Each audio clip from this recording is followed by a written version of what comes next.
जब लोगों की भीड़ के सामने बोलते हैं और कैमरे के सामने बोलना होता है, तो दोनों में कुछ अंतर लगता है? हाँ, अंतर है। कैसे? बहुत अंतर है। ऐसे फील्ड में बोलना और किसी को कोई चीज़ बताना, अकेले बताना, जब समाज में हम बोलते हैं, तो एक दूसरी फीलिंग रहती है। बहुत लोग उसको सुनते हैं, बहुत लोग समझते हैं। किसी एक के सामने बोलने में थोड़ा-सा हिचकिचाहट होती है। क्यों? पहली बार बोलने में हिचकिचाहट होती है। समाज में बोलने में कोई हिचकिचाहट नहीं। फिर किसी एक व्यक्ति को वही चीज़ बताना और एक व्यक्ति वही चीज़ हज़ार लोग अगर सुन रहे हैं, तो उसमें अंतर है थोड़ा-सा। क्या अंतर है? क्या? क्योंकि वो समाज में एक से सुनने से, हज़ार से सुनने से 10,000 में जा रहा है, एक सुनने में केवल एक ही लोगों के पास जा रहा है। जैसे जब कथा करते हैं जी। या जब इस तरह के सत्संग के कार्यक्रम होते जी, हैं, जी। उसमें हर एज ग्रुप के लोग आते हैं। जैसे जी। यहाँ भी अभी हम लोग हैं, तो हर एज ग्रुप के लोग हैं। जी, जी। इन 2 एज ग्रुप्स में क्या अंतर होता है? एक जो 25 साल तक के होते हैं और दूसरे फिर जो 45 साल के होते हैं, 50 साल के होते हैं। जो नए होते हैं, उनको सीखने के लिए, समझने के लिए, कोई नई चीज़ जानने के लिए उत्सुकता होती है। और जो 45 साल के वर्ग के लोग होते हैं, उन्हें कभी-कभी ये महसूस होता है कि हम ये चीज़ जान रहे हैं, हम ये चीज़ समझ रहे हैं। यदि उनके जान और समझ से अलग चीज़ बताई जाए, तो वो तो आपको समझ रहे हैं। यदि उनके अनुकूल ही वो चीज़ बताई जा रही है, तो ठीक है, अरे महाराज जी बस ऐसे हैं, या जो बता रहे हैं बस ऐसे ही चलता चला जा रहा है।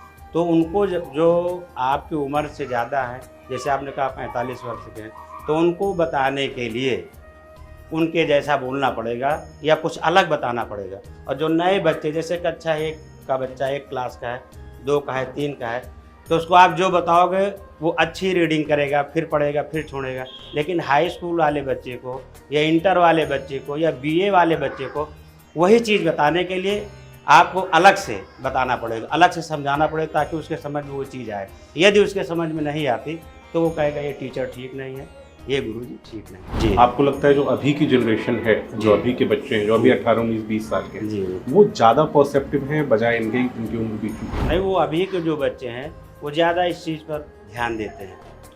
नवयुवक, नए नए लोग ज़्यादा कोशिश करते हैं।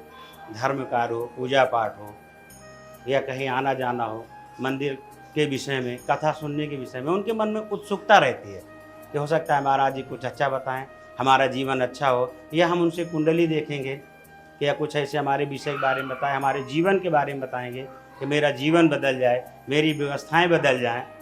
तो ये उत्सुकता जो नए नए बच्चे हैं, उनके मन में ज़्यादा रहती है, कुछ जानने की, कुछ सीखने की। उनको बताने में आनंद भी आता है। वो बहुत जल्दी सीखना चाहते हैं, बहुत कुछ करना चाहते हैं। वैसे तो पूरी भागवत ही भागवत है, जी, जी। लेकिन उसमें से कोई एक हिस्सा जो आपको सबसे ज़्यादा प्रभावित करता हो या जिसको आप लोगों को ज़्यादा बताना चाहते हो, कौन सी बात और क्यों? भाई, भागवत का मतलब सिर्फ ये भगवता प्रोक्ता ही भागवता, जो भगवान का भक्त है। भागवत तो स्वयं एक भगवान ही है, लेकिन जो भगवान का भक्त है, वो अगर भागवत सीखेगा, भागवत जानने की चेष्टा करेगा, भगवान के बारे में जानने की चेष्टा करेगा, तो उसे ज़्यादा अच्छा। मगर भागवत को सिर्फ भगवान के बारे में जानना ही है, अपने आप को बदलना ही है। जैसे कृष्णाय वासुदेवाय हरे परमात्मने प्रणतक क्लेश नाशाय गोविंदाय नमो नमः। केवल यही एक श्लोक है, भागवत का पूरा सार है। श्री कृष्ण के बारे में बताया है कि अगर हमें कोई तकलीफ है, कोई दुख है, इस जीवन से मुक्ति चाह रहे हैं, तो हमें भागवत की शरण में चले जाना चाहिए, हमें भगवान की शरण में चले जाना चाहिए। भक्ति, ज्ञान, वैराग्य, जिस चीज़ की अपेक्षा करते हैं या भगवान से जो चीज़ हम पाना चाहते हैं, वो भागवत हमें देगी। भागवत आत्मज्ञान देती है, भागवत वैराग्य देती है, भागवत सुख देती है, समृद्धि देती है, ऐश्वर्य देती है, और हमारे इस मृत्यु लोक में हम किस लिए आए हैं वो कारण बताती है। कि हम जब माँ के गर्भ में रहते हैं, तो हम भगवान से क्या याचना करते हैं कि प्रभु यदि हमारा जन्म होगा, हम मृत्यु लोक पे यदि हम जाते हैं, मृत्यु लोक में यदि हम जाएंगे, तो इस नरक में हम दोबारा नहीं आना चाहते। मुझे असहनीय पीड़ा हो रही, इस पीड़ा की निवृत्ति के लिए यदि हम निकलते हैं, तो मैं आपका एकमेव मंत्र जपूंगा, ओम नमो भगवते वासुदेवाय, या अपने अपने कुल गुरु परंपरा के अनुसार। ये तो मनुष्य जब इस मृत्यु लोक में आता है, जब धरती पर गिरता है, तो भूल जाता है, सिर्फ वो यही कहता है कहाँ कहाँ, वो रोने लगता है, तो सब भूल जाता है, सारे मंत्र भूल जाते हैं, सारा ज्ञान भूल जाता है। तो उसी को हमारी भागवत स्मरण कराती है। उस जो हमारी मेमोरी उस समय थी, जो हम भूल गए हैं, उसी मेमोरी को याद कराती है वो, कि आप माँ के गर्भ में क्या वचन लिए थे आप भूल गए हो। तो भागवत तो बहुत अच्छी चीज़ है, सीधी सीधा था। कृष्णाय वासुदेवाय हरे परमात्मने प्रणतक क्लेश नाशाय गोविंदाय नमो नमः। और आप किस उम्र में अपने जीवन में इस आध्यात्मिक दिशा में आए? मैं तो बहुत कम उम्र में भैया, मैं गुरुकुल अपने यहाँ 5 पढ़ के अपने गांव में ये महर्षि वेद विज्ञान विद्या मंदिर में मैंने यजुर्वेद का अध्ययन किया करीब 10 साल। उसके बाद संपूर्णानंद संस्कृत विश्वविद्यालय वाराणसी से। कैसा जीवन होता है गुरुकुल? बहुत सुंदर। किस तरह का दिनचर्या कैसी है? दिनचर्या बहुत सुंदर, ऐसी दिनचर्या मन करता है कि प्रभु मैं उसी में फिर चला जाऊँ। आज की ज़िंदगी से ये बिल्कुल अच्छी नहीं है। वो जो जीवन, सुबह उठना 4 बजे उठा, हमारे गुरुजी हमको 4 बजे उठा दिया करते थे। प्रातः सुबह उठ गए, स्नान किए, संध्या वंदन इत्यादि किए, समय से 7 बजे नाश्ता, 8 बजे विद्यालय, 8 से 12 विद्यालय की दिनचर्या, वेद पाठ, यजुर्वेद का पाठ पूरा अध्ययन कराना। 12 बजे वहाँ से छूटे तो तुरंत भोजनालय व्यवस्थित, वहाँ कर्मचारी भोजन बनाए हुए रखे हैं। हम लोग पहुँचे अपने थाली गिलास लोटा लेकर के, वहाँ भोजन वो लोग परसे, हम लोग भोजन करके अपना पात्र धुले, पात्र धुल के अपने आश्रम फिर जहाँ रह रहे हैं वहाँ पहुँचे, वहाँ विश्राम किया हमने। विश्राम करने के बाद 3 बजे से फिर वो परंपरा थी, दुर्गा सप्तशती का पाठ है, रुद्राभिषेक, उस आश्रम में वो परंपराएँ थी वो चालू। 3 से 5 वो पूजा करने के बाद फिर जो है 5 बजे हमको फिर से स्नान करना, वस्त्र बदलना, 6 बजे संध्या के बाद 7 बजे 7:30 तक फिर भोजन, फिर शयन। बिल्कुल बंदी दिनचर्या। हम कहीं जा नहीं सकते थे, कहीं आ नहीं सकते थे, बिल्कुल पंचुअल जीवन। तीनों ऋतुओं में, चाहे सर्दी हो, गर्मी हो, बरसात हो, तीनों की दिनचर्या सेम। वो जीवन प्रभु से तो मैं कामना करता हूँ कि ऐसा जीवन मिल जाए। अब मिलना नहीं है, अब कहाँ मिलना, अब तो ऐसी परंपरा लग गई है, ऐसा जीवन हो गया। बहुत सुखमय जीवन था। गांव देहात या जो भी आप जो परंपरा हम छोड़ के आए हैं, वो परंपरा की वहाँ चर्चा नहीं होती, वो गुरु परंपरा की चर्चा होती थी कि हमारे गुरु जी कहते हैं गुरु ब्रह्मा गुरु विष्णु गुरुदेव, गुरु ही सब कुछ है। गुरु साक्षात परब्रह्मा तस्मै श्री गुरुवे नमः। गुरु जैसा कह रहा है, गुरु जैसा दिशा निर्देश दे रहा है, गुरु के बताए हुए गुरु मार रहा है तो भी कोई सुनने वाला नहीं है। अगर वो मार रहे हैं तो हमारे अच्छे के लिए, इतना नहीं है। अगर वो डांट रहे हैं, कहन लाल नाथ बहुवो दोषा ताड़नाथ बहुवो गुणा, तो ताड़ना का मतलब मारना नहीं है, हमारी उस दिनचर्या को देखना और दिनचर्या में अगर कोई कमी होती है, कोई अव्यवस्था होती है, उसे सही मार्ग में ले जाना। ऐसे गुरु जी थे। हम फालतू चर्चा नहीं कर सकते थे, फालतू व्यसन नहीं कर सकते थे। बहुत अच्छा लगता था उन विषयों का, कभी वेद का चर्चा करना, कभी उपनिषद का चर्चा करना, कभी भागवत की चर्चा करना, कभी ब्रह्म पुराण है, लिंग पुराण है, 18 पुराण में कोई एक पुराण आ गया, किसी भी पुराण पर चर्चा करना, उसको समझना समझाना, ऐसे में सारा दिन बीत जाता था। न ये टीवी देखने का अवसर था, न मोबाइल देखने का ऐसा अवसर था, और कोई व्यसन नहीं कि हम सुर्ती खाएं, पान खाएं, गुटखा खाएं या किसी के साथ फिल्म देखने चले जाएं। ऐसी कोई दिनचर्या नहीं थी। जो दिनचर्या थी बहुत अच्छा।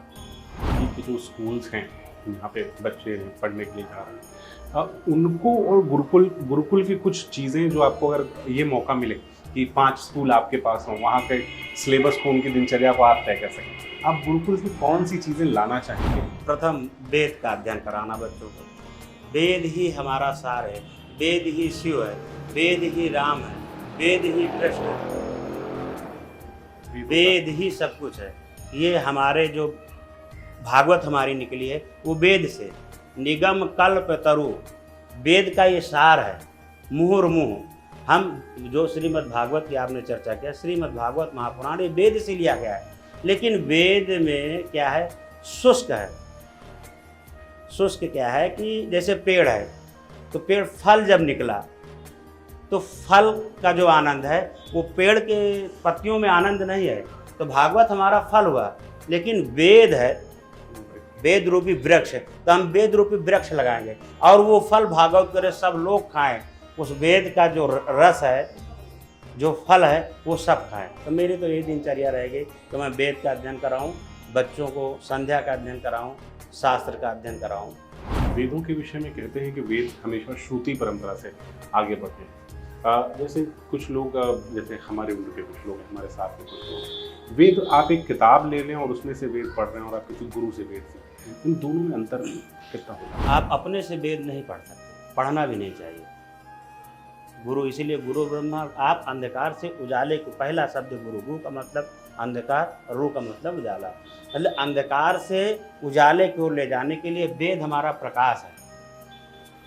वेद से, अगर आप वेद से सारे क्रियाएं कर रहे हैं, चाहे कर्मकांड हो, पूजा पाठ हो, भागवत हो, यज्ञ अनुष्ठान हो, यदि वेद और पद्धति के अनुसार आप चलते हैं तो आपका जीवन विनष्ट नहीं होगा। और आप लौकिक परंपरा से आप चल रहे हैं तो जो लोगों को समाज में पूजा पाठ का है, कथा का है, रुद्राभिषेक का है, दुर्गा सप्तशती के पाठ का है, जो सही संपूर्ण फल नहीं मिल पा रहा, केवल वेद विरुद्ध है। तो हमारी तो दिनचर्या ये रहेगी, पूरी कोशिश रहेगी 100% कि हम शुक्ल यजुर्वेद का अध्ययन कराएं और समाज में ये बताएं कि पूजा कैसे करनी चाहिए, भगवान का सत्कार कैसे करना चाहिए। हमारा वेद बताता है किसी आतिथ्य का सत्कार किस तरह करना चाहिए। भगवान की पूजा पाद, अर्घ, आचमनियम, मधुपर्क, आसन, फिर स्नान, फिर वस्त्र, यानी कोटसो विचार भगवान की पूजा हमारा वेद बता रहा है। एक क्रम जैसे आप आए, कोई भी अतिथि आ रहा है, यदि हमको हमारे पिता से या पूर्वजों से नहीं मिला कि सत्कार कैसे करना चाहिए तो हम कैसे करेंगे? जो दिमाग में आएगा वैसा करेंगे। यदि हमारे पूर्वजों द्वारा कोई चीज़ मिली हुई है, भाई हमारे घर में हमारे मान लीजिए कि जीजा जी आ गए, सपोर्ट करिए, तो उनका सत्कार कैसे करना है, तो हमारे पिता या हमारे बाबा जो सिखाएंगे वो ज़्यादा बेटर रहेगा। क्या पहले कुर्सी देना चाहिए कि पहले पानी देना चाहिए, या पहले प्रणाम करना चाहिए कि पहले बैठाना चाहिए? तो जब हम वेद पढ़ेंगे, किसी गुरु के द्वारा किसी देवता के बारे में जानेंगे, तो ज़्यादा अच्छा हमको जानकारी मिलेगी, वो परंपरा मिलेगी, हमको उस रास्ते पर किस तरह चलना है, फिर मुझे किसी तीसरे की आवश्यकता नहीं पड़ेगी। और हम उस व्यक्ति का सत्कार या उस देव का सत्कार बहुत अच्छे से करेंगे। वेद अपने से नहीं पढ़ा जा सकता।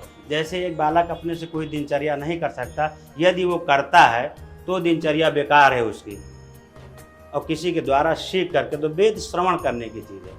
वेद अपने से हम आप उसके स्वर हैं, उसकी ऋचाएँ, जैसे अगर हम कोई मंत्र वेद का बोलते हैं, हरि ओम मा गणानान्त्वा गणपति गुं हवा महे प्रियाणान्त्वा प्रियपति गुं हवा महे निधि नान्त्वा निधिपति गुं हवा महे वसो मम आहम जानी गर्भाधाम त्वम गर्भाधाम। ये मंत्र हुआ। अगर हम इसको गुरु जी के द्वारा पढ़ेंगे तो ये स्वर से पढ़ेंगे, यदि हम इसको अपने से पढ़ेंगे तो इसका स्वर अलग हो जाएगा, इसकी व्याख्या अलग हो जाएगी। और एक मंत्र में यदि उस त्रुटि हो गई तो वो मंत्र हमको फल अच्छा देगा, और त्रुटि हो गई तो वो फिर हमारा विनाश का कारण है। पूजा हमें अच्छा फल देती है और पूजा हमारे विनाश का कारण बनती है। जैसे हम सत्कार अगर अच्छे से करेंगे तो आशीर्वाद मुझे अच्छा मिलेगा। यदि हमने सत्कार अच्छे से नहीं किया किसी श्रेष्ठ का, तो पीठ पीछे हमें अनैतिक शब्दों का प्रयोग करेगा। अरे गए तो बहुत बड़े पैसा वाले हैं, लेकिन पानी दिए तो रख दिए, ऐसे ही रख दिए, मतलब बोले नहीं, सम्मान नहीं किए। तो संस्कार, वेद संस्कार देता है। वेद संस्कार चलने की व्यवस्थाएं बताता है। आपने मंत्रों के उच्चारण की बात की, स्वर की बात की, मंत्रों का प्रभाव किस हद तक देखा है आपने? मंत्रों के जो स्वर है वो किस तरीके से व्यक्ति के जीवन को प्रभावित? मंत्रों का, जैसे कि आप किसी कामना परक ले लीजिए, कोई एक बीमार व्यक्ति है, बहुत परेशान है, यदि सही मंत्र का जाप कर दिया जाए तो 100 नहीं 110% फुल गारंटी है मेरी, संपूर्ण लाभ उसे मिलेगा। मंत्र वो चीज़ है। मंत्र दृष्टा है, मंत्र साक्षी है, मंत्र एक औषधि है। मंत्र ईश्वर के लिए है कि हमारे लिए? मंत्र ईश्वर है, मंत्र स्वयं ईश्वर है। जैसे हमारे पिता की संपत्ति है, यदि हम उनकी सेवा करके उनकी व्यवस्थाओं को मेंटेन करके लेते हैं तो वो फलीभूत होगी हमारे लिए। यदि हम कोई ज़बरदस्ती ले लेते हैं तो वो हमारे लिए नुकसानदेह होगी, समाज में भी और हमारी व्यवस्थाओं में। उसी तरह मंत्र हम सही आचार से, सही परंपरा से, कुल गुरु के पढ़े हुए परंपराओं से किसी मंत्र का जाप करते हैं, पूजा करते हैं, करवाते हैं, तो वो पूजा 110%, 100 से नीचे नहीं, 100 से ऊपर गारंटी है, संपूर्ण लाभ आपको देगा। जितने लोग आपको सुन रहे हैं, हम जो यहाँ सामने खड़े हैं, जी जी, कोई एक बात जो हमें आप कहना चाहेंगे कि इस बात को पकड़ो और बिल्कुल गांठ बांध के रख लो जीवन भर अपने साथ? तो यही सबसे कहना चाहेंगे कि भगवान की आराधना सबको करना चाहिए, और वैदिक मंत्रों द्वारा, वेदों के द्वारा, जो मेरा सार है, वेद के द्वारा ही हमारी दिनचर्या। और हम सबको यही कहेंगे, सबसे प्रार्थना करेंगे, सबसे निवेदन भी करेंगे कि जो भी कार्य करिए उसे ढंग से करिए, व्यवस्थित करिए, वैदिक मंत्रों के द्वारा करिए, जिससे आपको संपूर्ण लाभ हो और आपकी आस्था इस सनातन पर, इस संप्रदाय पर, इस वेद पर और अपने प्रभु ईश्वर पर बराबर बनी रहे। थोड़ा एक पॉलिटिकल बात करूँ थोड़ा सा। जी बिल्कुल। बहुत लोग कहते हैं कि सनातन अभी पिछले कुछ समय में बहुत मजबूत हुआ है 10 साल। जी जी। ऐसा लगता है, ऐसा दिखता है? हमारा समाज में? सनातन कल भी मजबूत था, हमारा सनातन आज भी मजबूत है, हमारा सनातन कल भी मजबूत रहेगा। जो कह रहे हैं मजबूत नहीं था, वो कल भी बुज़दिल थे, वो आज भी बुज़दिल हैं और कल भी बुज़दिल हैं। राम मंदिर हमारा कल भी था, आज भी है, कल भी रहेगा। उसको चलाने वाले कल भी थे। हाँ, कल हमारी वो व्यवस्थाएं टेक्निकल नहीं थी, ऐसी सुविधाएं हमारे पास नहीं थी, ऐसी तपस्या हमारे पास नहीं थी, प्रभु की कृपा कम थी, इसलिए ये सब कार्यों में थोड़ा विलम्ब हुआ। हमारे मंत्री जी या हमारे समाज की, हमारे ऋषि मुनि सब तपस्या किए, व्यवस्थाओं को मेंटेन किए। आज सनातन धर्म मेरा उज्जवल है, उज्जवल था, है, रहेगा। न कल कोई इसे डिगा पाया था, न आज कोई डिगा पाएगा और न कल कोई डिगा पाएगा। सही मार्ग में सब लोग चलें, सही प्रवृत्ति हो। हम लोग छोटे थे तो एक परीक्षा होती थी, वो वेद वाली, एक छोटी पुस्तिका आती थी और उसके साथ वो गुरुकुल संस्थान से ही होता था ना? संस्थान से ही चलती है पुस्तकें। तो सबसे पहले उस संस्थान में यही सिखाया जाता है गुरु परंपरा, कि हमें गुरु की सेवा कैसे करनी चाहिए। जैसे जब बालक जन्म लेता है या हमारे घर में जब वो बड़ा होता है तो सबसे पहले क्या सिखाती है माता, ये पिताजी हैं, ये दादा हैं, ये ताऊ हैं, ये हैं। तो जब हम गुरुकुल में एंट्री करते हैं सबसे पहले बताया जाता है ये हमारे गुरु जी हैं, इनका सत्कार कैसे करना चाहिए, इनको नमस्कार कैसे करना चाहिए।